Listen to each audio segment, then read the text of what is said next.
اب اگر یہ توبہ کر لیں اور نماز پڑھنے اور زکات دینے لگیں تو دین میں تمہارے بھائی ہیں، اور سمجھنے والے لوگوں کے لیے ہم اپنی آیتیں کھول کھول کر بیان کرتے ہیں۔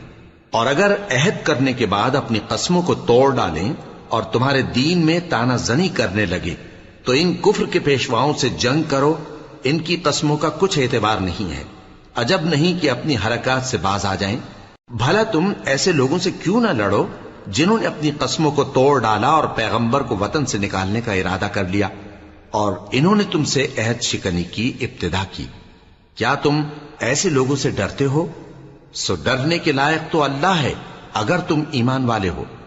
ان سے خوب لڑو، اللہ ان کو تمہارے ہاتھوں سے عذاب میں ڈالے گا اور انہیں رسوا کرے گا، اور تم کو ان پر غلبہ دے گا، اور مومن لوگوں کے سینوں کو شفا بخشے گا، اور ان کے دلوں سے غصہ دور کرے گا، اور اللہ جس پر چاہے گا توجہ فرمائے گا، اور اللہ سب کچھ جانتا ہے، حکمت والا ہے۔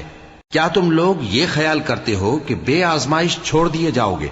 اور ابھی تو اللہ نے تم میں سے ایسے لوگوں کو پرکھا ہی نہیں جنہوں نے جہاد کیا، اور اللہ اور اس کے رسول اور مومنوں کے سوا کسی کو دلی دوست نہیں بنایا، اور اللہ تمہارے سب کاموں سے واقف ہے۔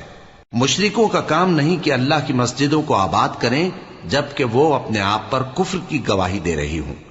ان لوگوں کے سب اعمال بیکار ہیں اور وہ ہمیشہ دوزخ میں رہیں گے۔ اللہ کی مسجدوں کو تو وہ لوگ آباد کرتے ہیں جو اللہ پر اور روز قیامت پر ایمان لاتے اور نماز پڑھتے اور زکات دیتی ہیں، اور اللہ کے سوا کسی سے نہیں ڈرتے۔ یہی لوگ امید ہے کہ ہدایت یافتہ لوگوں میں سے ہوں۔ کیا تم نے حاجیوں کو پانی پلانا اور مسجد حرام یعنی خانہ کعبہ کو آباد کرنا اس شخص کے اعمال جیسا خیال کیا ہے جو اللہ اور روز آخر پر ایمان رکھتا ہے اور اللہ کی راہ میں جہاد کرتا ہے؟ یہ لوگ اللہ کے نزدیک برابر نہیں ہیں، اور اللہ ظالم لوگوں کو ہدایت نہیں دیا کرتا۔